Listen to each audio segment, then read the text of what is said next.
semuanya, kembali lagi di channel Margi Warning. Kali ini kita akan melanjutkan obrolan astrologi dengan Mbak Clara. Ada pertanyaan yang sering banget muncul nih Mbak. Jadi apakah astrologi itu bisa berlaku untuk semua kalangan? Dan apakah astrologi itu bertentangan juga dengan kepercayaan agama tertentu? Astrologi itu sangat-sangat bisa masuk ke berbagai kalangan ya. Berbagai kalangan, usia, dia itu nggak terikat sama agama tertentu, kepercayaan tertentu, tingkat spiritual tertentu, kayak gitu tuh. Astrologi itu nggak terikat akan itu.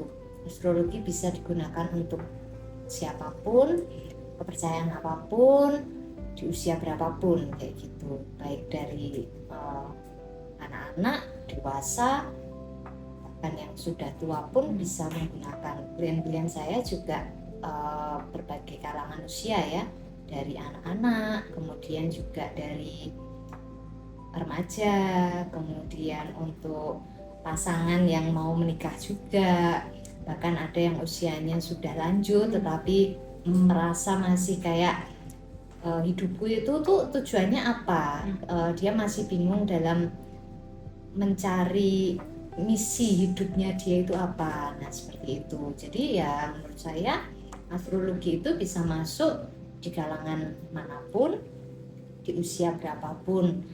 Dan juga kalau untuk kepercayaan, astrologi ini sebenarnya bukan yang keyakinan atau kepercayaan kayak gitu ya. Ini sebagai ilmu yang umum yang sebenarnya bisa membantu orang untuk mengenal dirinya. Jadi tidak yang harus diyakini, tidak harus semua orang mempercayai.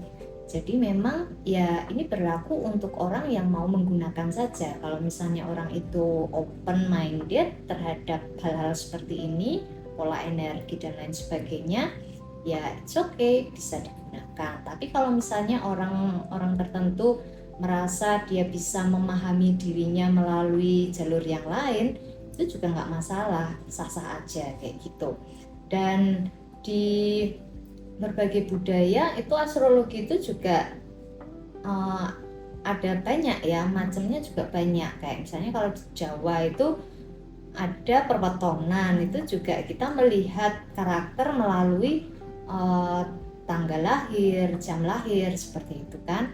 Nah sama juga, jadi setiap kebudayaan mungkin punya caranya sendiri-sendiri dengan bahasa yang berbeda, tetapi intinya sama-sama ingin menggali kedalaman batinnya, ingin mengenali pribadinya, seperti itu. Kalau misalnya di modern pun juga itu kita bisa menggunakan alat tes psikologi seperti itu kan juga sebenarnya sama ya, ingin menggali, memahami dirinya seperti itu. Dan nggak harus, sekali lagi ini bukan aliran kepercayaan yang harus dipercayai, tapi benar-benar ini sebuah alat untuk memahami diri.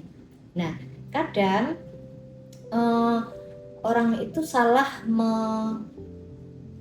melihat bahwa ketika aku seperti ini berarti itu adalah takdirku, nasibku. Nah padahal sebenarnya nggak seperti itu juga. Kayak astrologi ini kan merupakan pergerakan planet ya, kita melihat mengamati pergerakan planet, planet berjalan, berputar seperti itu. Nah itu juga mempengaruhi bagaimana cara kita memandang kehidupan, cara kita berperilaku, itu sangat-sangat berpengaruh di dalam pola energi tubuh kita, seperti itu ya. Nah sehingga kalau misalnya dianggap bahwa ini harus dipercaya atau enggak, kalau menurut saya astrologi ini adalah alat. Jadi kalau misalnya kita mau mengenali diri kita bisa menggunakan astrologi, bisa menggunakan alat-alat psikologi, atau misalnya kalau budaya lain misalnya mungkin menggunakan beton, seperti itu.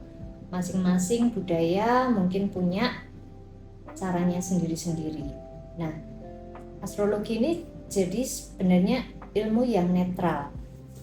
tergantung niatnya yang menggunakan. Nah, astrologi bisa jadi kurang tepat penggunaannya, itu juga tergantung niatnya.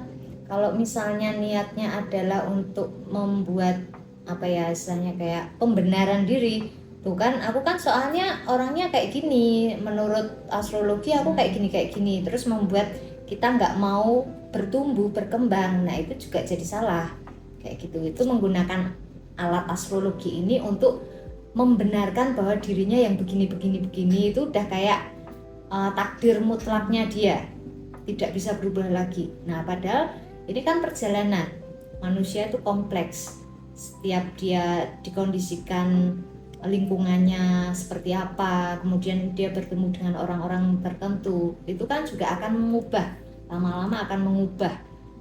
Nah, tetapi memang sekali lagi birth chart awal itu tidak berubah. Jadi kayak ceprot kita lahir, nah itu memang sudah ada tandanya itu seperti apa. Nah, tetapi di astrologi itu tuh ada yang namanya transit, di mana kita melihat pola-pola pergerakan planet-planet. Nah, ketika planet ini berada di rumah kesekian kita, atau planet ini berada di tanda zodiak kita, nah itu juga akan mempengaruhi bagaimana kita bersikap atau mempengaruhi kondisi emosional kita seperti itu. Jadi tidak mutlak itu jadi takdir kita seperti itu. Atau misalnya di chart kita kelihatan nih bagaimana pola ritme kehidupan kita di tahun-tahun sekian kayak gitu. Nah, itu kalau misalnya kita salah memahami, kita jadi kayak wah, ternyata misalnya nih kalau di astrologi Vedic ada fase Sadisati nih kayak gitu. Itu kan fase dimana seringkali dianggap berat kayak gitu ya, kondisi-kondisi yang membuat kita itu banyak-banyak belajar, banyak-banyak harus tenang, banyak-banyak refleksi seperti itu, karena pembelajaran di fase-fase itu memang berat dan membutuhkan apa ya, mungkin energi ekstra untuk menghadapi itu kayak gitu. Nah, kalau persepsi kita salah di dalam melihat itu, nah itu akan mempengaruhi frekuensi kita, vibrasi kita akan jadi aduh, ada ketakutan, ada rasa cemas. Nah, itu jadi tidak tepat. Nah, jadi ketika kita melihat sebuah pola dari astrologi, itu kita gunakan untuk kita itu aware, eling lan waspada seperti itu. Jadi bukan jadi bahwa oh ketika saat wah pasti hidupku berat nih kayak gini. Nah, itu jadi salah. Nah, tapi ketika kita melihat bahwa oh sebentar lagi kita masuk pada proses fase Sadisati misalnya. Nah, ini kita gunakan untuk kita mempersiapkan batin kita, mempersiapkan kita secara emosional, sehingga ketika nanti fase itu datang dan terjadi hal-hal yang mungkin bagi kita itu berat, kita sudah tidak lagi menyalahkan segala sesuatu yang di luar diri kita menyalahkan orang lain, kita menyalahkan kondisi seperti itu. Enggak, tapi kita menyadari bahwa oh memang fasenya lagi seperti ini, fasenya lagi berat dan aku harus bagaimana. Nah, seperti itu. Jadi bukan untuk menjadikan sebagai takdir mutlak kita begitu, tetapi itu kita jadikan sebagai alat untuk kita itu waspada, eling, supaya kita itu di dalam menjalani kehidupan kita di saat-saat tertentu kita itu lebih aware, lebih menjaga, menata hati, lebih apa ya istilahnya, tidak gerusa-gerusu seperti itu ya. Jadi sekali lagi ya, itu kita gunakan untuk supaya kita lebih aware di dalam menjalani kehidupan kita, masa-masa tertentu itu kita lebih aware, lebih berjalan hati-hati, tidak gerusa-gerusu seperti itu.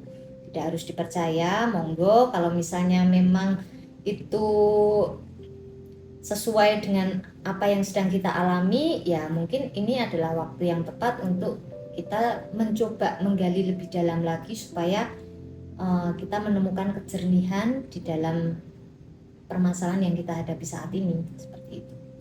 Oh ya Mbak, ngomongin bercak nih. Kemudian kalau misalkan ada orang yang pengen dibacain chartnya gitu, itu tuh data apa aja sih Mbak yang harus mereka siapin, dan apa saja manfaatnya dari dibacain bercak itu sendiri?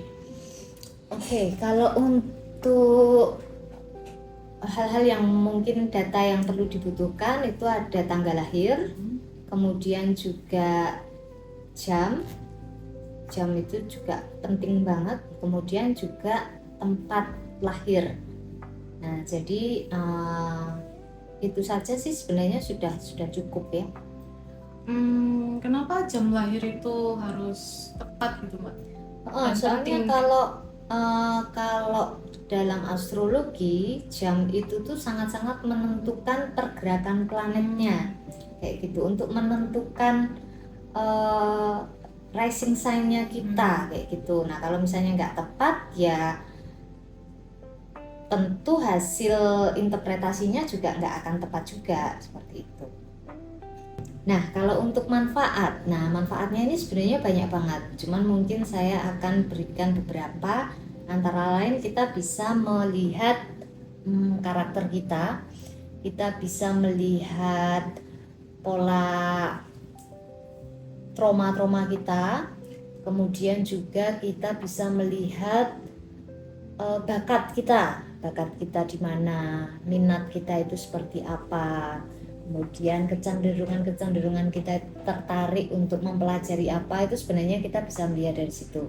Kemudian juga selain itu bisa melihat potensi pekerjaan. Pekerjaan apa saja sih yang cocok untuk kita. Kemudian juga pola hubungan asmara pasangan, kemudian juga pola hubungan dengan anak, dengan orang tua, seperti itu. Untuk proses menemukan trauma-trauma, untuk membantu kita untuk healing, seperti itu juga bisa. Itu sih kira-kira untuk lebih jelas. Oke, thank you Mbak atas informasinya yang sudah disampaikan, dan terima kasih buat yang sudah menonton.